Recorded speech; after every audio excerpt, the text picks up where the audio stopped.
आप देख रहे हैं न्यूज तह तक, खबर आप तक। ना पक्ष न विपक्ष, केवल निष्पक्ष। अपने क्षेत्र की खबरों को सबसे पहले देखने के लिए चैनल को सब्सक्राइब करें। बुलंदशहर का मासूम डुग्गू लड़ रहा है कांच की हड्डियों जैसी बीमारी से, पीएम मोदी से लगाए मदद की गुहार। बुलंदशहर उत्तर प्रदेश के स्याना कस्बे के एक मासूम बच्चे की दर्द भरी दास्तां सुनकर रोंगटे खड़े हो जाते हैं। मात्र 3 वर्ष 10 माह के डुग्गू गौतम एक ऐसी दुर्लभ और गंभीर बीमारी से जूझ रहा है जिसका नाम है ऑस्टियोजेनेसिस इम्परफेक्टा टाइप बी, जिसे आम भाषा में कांच की हड्डियों की बीमारी कहा जाता है। इस बीमारी के कारण डुग्गू की हड्डियों का विकास रुक गया है। हालत यह है कि न तो वह बैठ सकता है और न ही अपने पैरों पर खड़ा हो सकता है। लेकिन इस मासूम की समझदारी और बातें किसी बड़े इंसान को भी हैरान कर सकती हैं। स्कूल न जा पाने के बावजूद डुग्गू को भारत के प्रधानमंत्री नरेंद्र मोदी, यूपी के मुख्यमंत्री योगी आदित्यनाथ, संविधान निर्माता बाबा साहेब भीमराव अंबेडकर और महिला शिक्षा की प्रतीक सावित्रीबाई फुले के नाम तक याद हैं। डुग्गू की सबसे बड़ी ख्वाहिश है खुद के पैरों पर खड़ा होकर समाज की सेवा करना।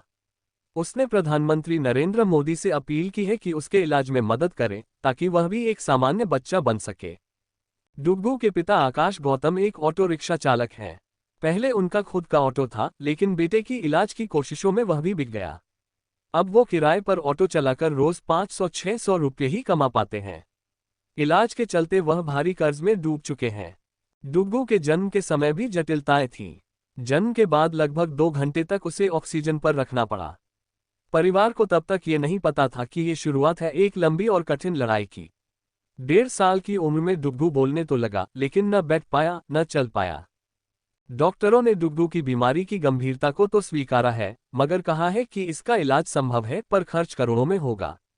ऐसे में एक कमरे के प्रधानमंत्री आवास में रहने वाला एक सामान्य ऑटो चालक आखिर ये इलाज कैसे करवा सकता है?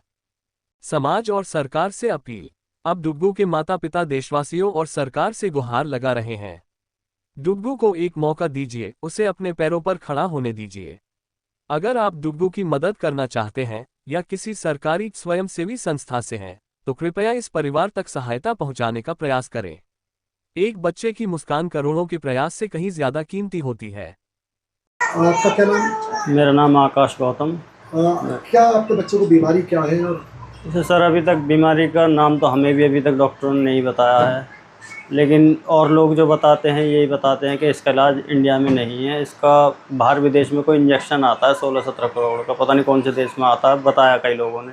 डॉक्टरों ने अभी तक नहीं बताया, हमें बीमारी तक का नहीं बताया क्या परेशानी है, लेकिन इसे डोज देते हैं हर महीने बुला करके। नहीं, आपके पास है इतना पैसा, करा पाएंगे इलाज? नहीं, अगर वो बीमारी निकलेगी तो मैं सक्षम नहीं हूँ, क्योंकि मैं तो ये ट्रीटमेंट इधर उधर से करवा पा रहा हूँ। मैं एक ऑटो चालक हूँ, मेरे पास पहले तो खुद का ऑटो था, अब नहीं है। वो चेकअप कराया था मैंने, वो मेरा बेच दिया मैंने, मतलब चेकअप के लिए। तो मैं रेंट का ऑटो चलाता हूँ।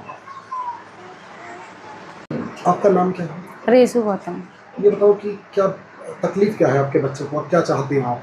देखिए सर, जो इसको डुग्गू को तकलीफ है अभी तक तो हमको समझ में आई नहीं है कि डॉक्टर ने चेकअप भी करवा लिया। इसको हड्डियों की बीमारी बताते हैं, और हड्डियों की बीमारी मतलब उन्होंने पूरे खुल के अभी बीमारी का पता नहीं बताया। और हम इसके ऊपर बहुत पैसा खर्च भी कर चुके हैं, तब से हम कमा रहे हैं। डुग्गू पैदा हुआ तब से लेकर अभी तक इसका इलाज चल रहा है।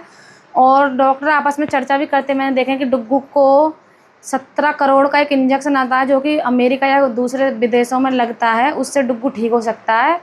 और हमें कई लोग जैसे डॉक्टर हैं हमारे रिलेशन में, उन्होंने भी यही बताया कि 17 करोड़ का एक इंजेक्शन है जिसके लगने से डुग्गू ठीक हो सकता है। और मैं सरकार से यही निवेदन करना चाहती हूँ कि हमारी आर्थिक मदद की जाए, और हम जो पब्लिक सपोर्ट है अगर जो देने के सक्षम है तो हमें मदद करें, ताकि मैं अपने बच्चे को पैरों पर खड़ा कर सकूँ और उसका सपना पूरा करूँ और अपने पूरे भारत देश का नाम रोशन कर सकूँ।